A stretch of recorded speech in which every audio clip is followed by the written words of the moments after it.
Impossible pour les personnes âgées francophones en perte d'autonomie d'obtenir des soins dans leur langue à Toronto. Il n'y en a pas de centre de soins de longue durée pour les francophones dans la ville reine. Alors, les centres d'accueil Héritage, c'est l'organisme qui offre des services aux francophones en perte d'autonomie, sonne l'alarme.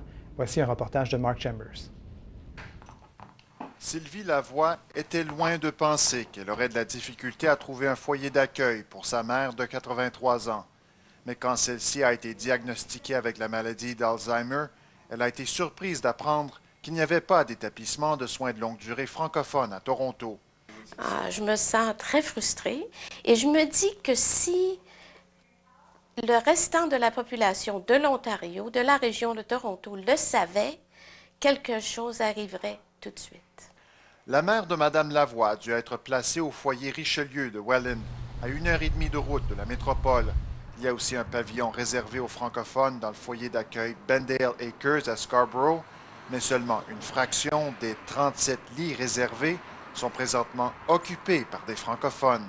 Dernièrement, ma mère a eu un comportement où est-ce que quelqu'un d'autre aurait pu être blessé.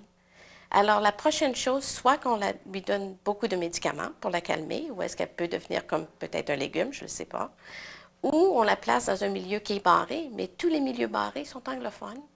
I have not seen a specific proposal come forward. Le ministre de la Santé et des Soins de longue durée de l'Ontario dit que son ministère est prêt à considérer une requête pour un centre de soins de longue durée francophone à Toronto.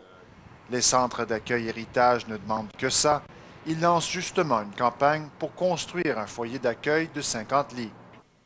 Mais cela prendra 5 à 6 ans pour construire un nouvel établissement.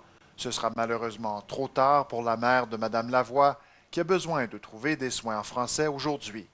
Mark Chambers, Radio-Canada, Toronto.